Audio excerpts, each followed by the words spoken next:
ආයුබෝවන්. අලුත් සතියක අලුත් බලාපොරොත්තුත් එක්ක නැවුම් විදිහට දවස ආරම්භ කරන ඔබට සුබ උදෑසනක් කියලා ප්‍රාර්ථනා කරනවා. ඉතින් අද සඳුදා පෙනිවියනින් අපි සූදානම් වෙන්නේ අපේ රටේ සේවා නියුක්තියේ ඉන්න අය වගේම බොහෝ වෙලාවට තරුණ තරුණියන් උත්සාහ කරන උන්ගේ හීනයක් වෙලා තියෙන මේ විදේශ රැකියා කියන හීනයට යන්න පාර කියන්න ඒ නිවැරදිම මඟ මොකක්ද කියන කාරණය ඔබත් එක්ක කතා බහ කරන්න. ඉතින් රටක ආර්ථිකය අතින් ගත්තත් ශක්තිමත් කරන්න රටක ආර්ථිකය ශක්තිමත් කරන්න පුළුවන් විදිහේ ප්‍රධානම සාධකයක් තමයි මේ විදේශ රැකියා ක්ෂේත්‍රය කියලා කියන්නේ. ඉතින් මේ සිහිනය සැබෑ කරගන්නවා නම් මේකට නිවැරදිම මඟ මොකක්ද? සහ ඒ සඳහා ඔබට උදව් වෙන ප්‍රධානම රාජ්‍ය ආයතනයත් එක්ක එකතු වෙලා මේ සිහිනය මොන විදිහටද සැබෑවක් බවට පත් කරගන්නේ කියන කාරණේ අද සඳුදා පෙනිවෙනින් අපි කතා කරන්න සූදානම්. ඒ වෙනුවෙන් අපිත් එක්ක එකතු වෙනවා ශ්‍රී ලංකා විදේශ සේවා නියුක්ති කාර්යාංශයේ අලෙවිකරණ අංශයේ කළමනාකරු මහේෂ් ප්‍රියන්ත හේවාවිතාන මහත්මයා ඔබතුමන්ට ආයුබෝවන් සුබෝදෑසනක් කියලා බොහොම ආදරෙන් පිළිගන්නවා. ආයුබෝවන්. ඔව්.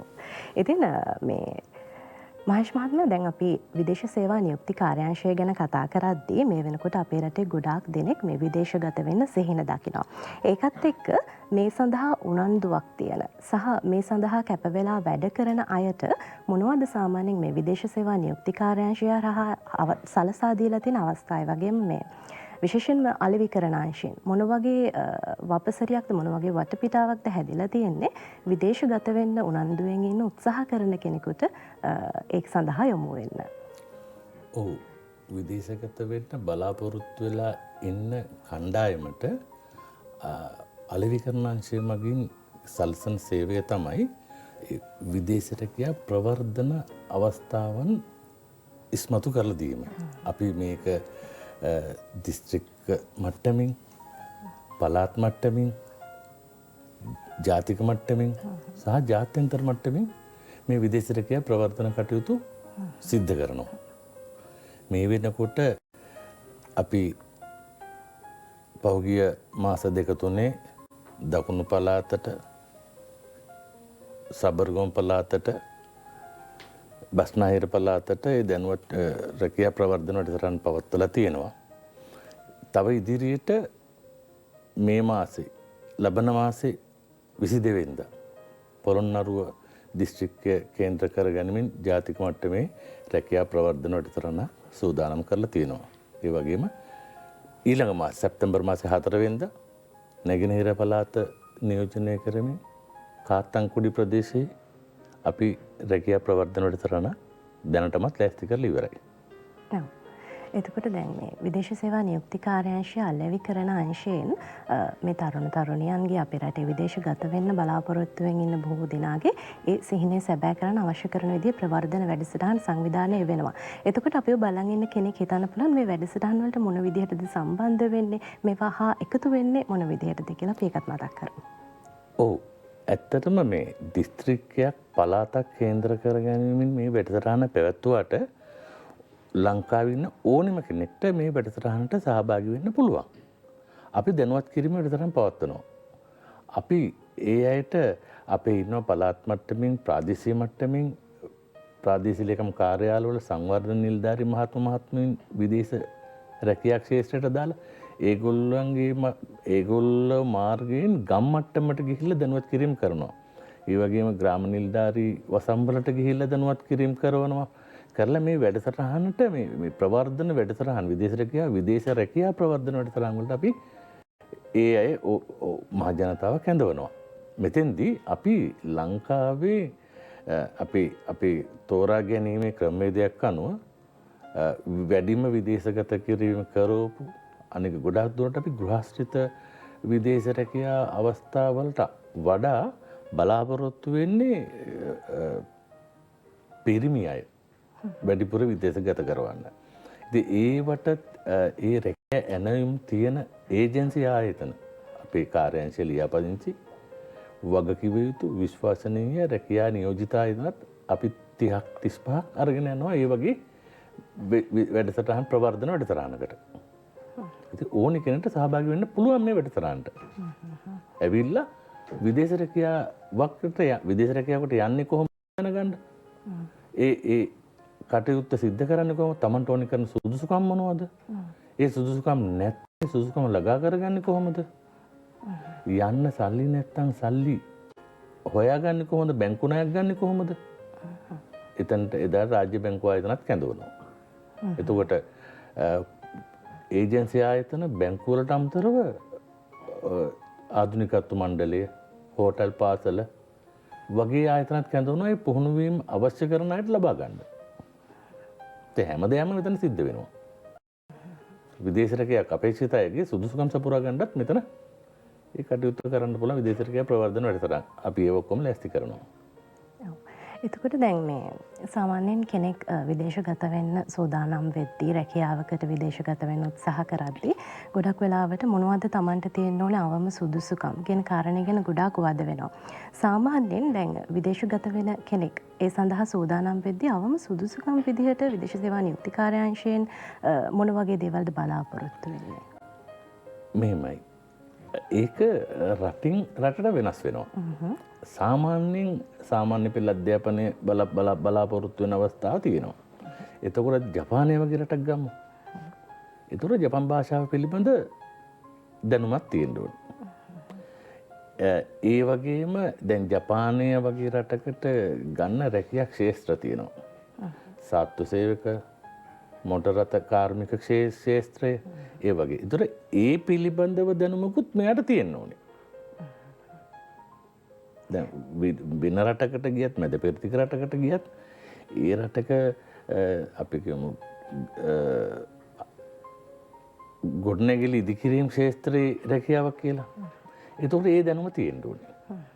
දැන් මේ වෙනකොට ඊශ්‍රායලට ඉදිකිරීම් ක්ෂේත්‍රයේ ගොඩාක් රැකියා අවස්ථාවල් බිහි වෙලා තියෙනවා. එතකොට ඒ විදේශගත වෙන කණ්ඩායම් වලට ඒ ඉදිකිරීම් ක්ෂේත්‍රයේ දැනුම තියෙන්න ඕනේ.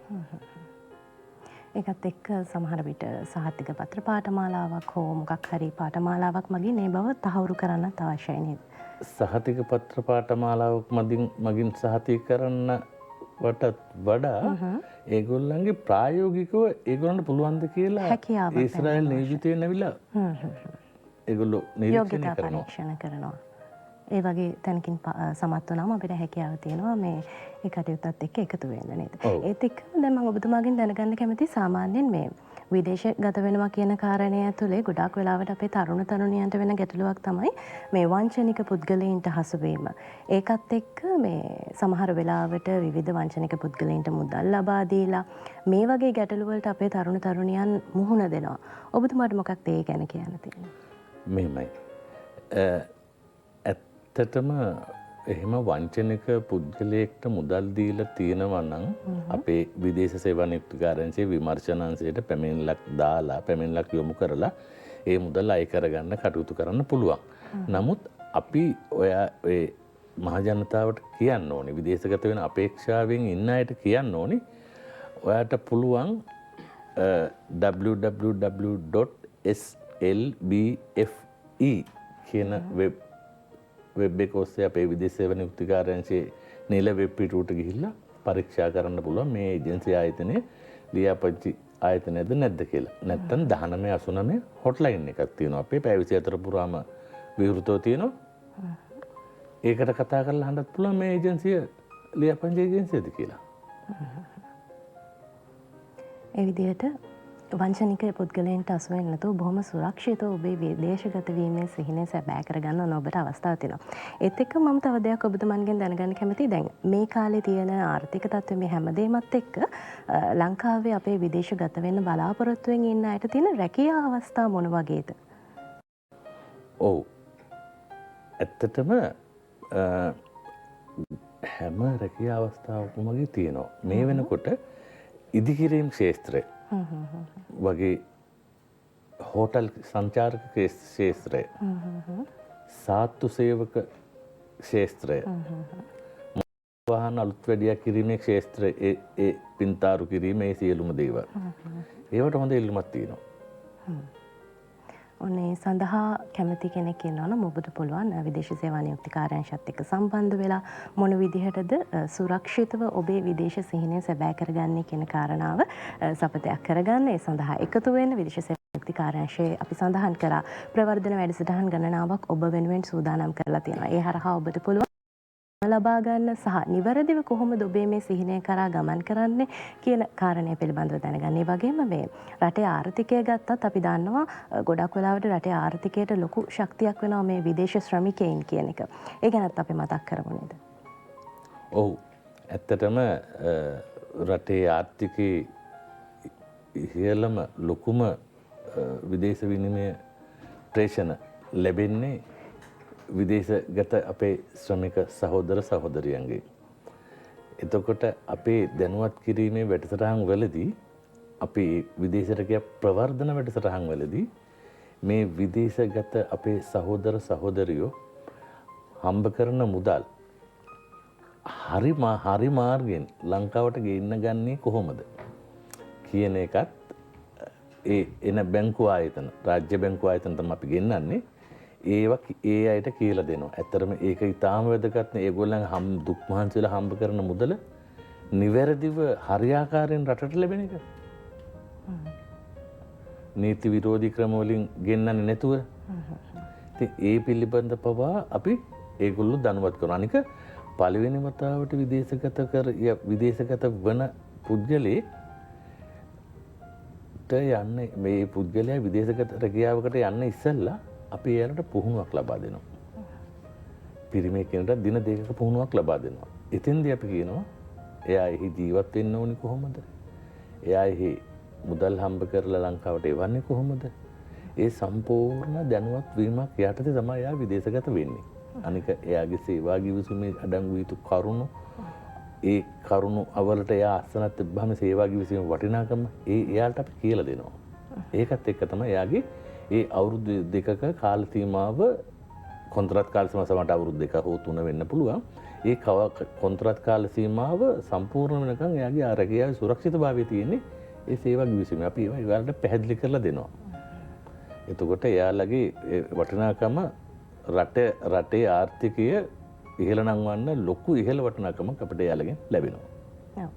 ඉතින් රටේ ආර්ථිකය ඉහළ නංවන්න ඔබටත් පුළුවන් එකතු වෙන්න. ඒ වගේම ඔබට සිහිනයක් තියෙනවා නම් විදේශගත වෙන විදේශ ශ්‍රමිකයෙක් විදිහට සේවය කරන්න. ඉතින් ඒ වෙනුවෙන් ඔබට යන්න තියෙන සුරක්ෂිතම මාර්ගය තමයි විදේශ සේවා නියුක්ති කාර්යාංශය හරහා පිළිගත් විදිහට හොඳ පුහුණුවක් ලබාගෙන මේ සඳහා යොමු වෙන එක. ඉතින් විදේශ සේවා නියුක්ති කාර්යාංශයේ අලෙවිකරණ අංශය හරහා මොන විදිහේ ප්‍රවර්ධන වැඩසටහනද පවත්වන්නේ? ඒ තුලින් ඔබට ලැබෙන්නේ මොන වගේ අත්දැකීමක්ද සහ මේ සඳහා සම්බන්ධ වීම තුළ තියෙන වටිනාකම මොන වගේද කියන කාරණය පිළිබඳව අද අපිත් එක්ක කතා කරන්න අපේ මැදිරියට ආවා ශ්‍රී ලංකා විදේශ සේවා නියුක්ති කාර්යාංශයේ අලෙවිකරණ අංශයේ කළමනාකරු ශේවා විතාන මහත්මයා ඔබතුමන්ට ආයුබෝවන් කියලා සමුදෙනවා. ඉතින් ඔබටත් සිහිනයක් තියෙනවා නම් විදේශගත වෙන්න ඒ සඳහා සුදුසුම තැන තමයි ශ්‍රී ලංකා විදේශ සේවා නියුක්ති කාර්යාංශය කියලා කියන්නේ. ඔබේ සිහිනය සැබෑ කරගන්න ශ්‍රී ලංකා විදේශ සේවා නියුක්ති කාර්යාංශයත් එක්ක එකතු වෙන්න කියන කාරණය මතක් කරන ගමන් සඳුදා පිනිවියනෙන් අපි යනවා කෙටි විරාමයකට.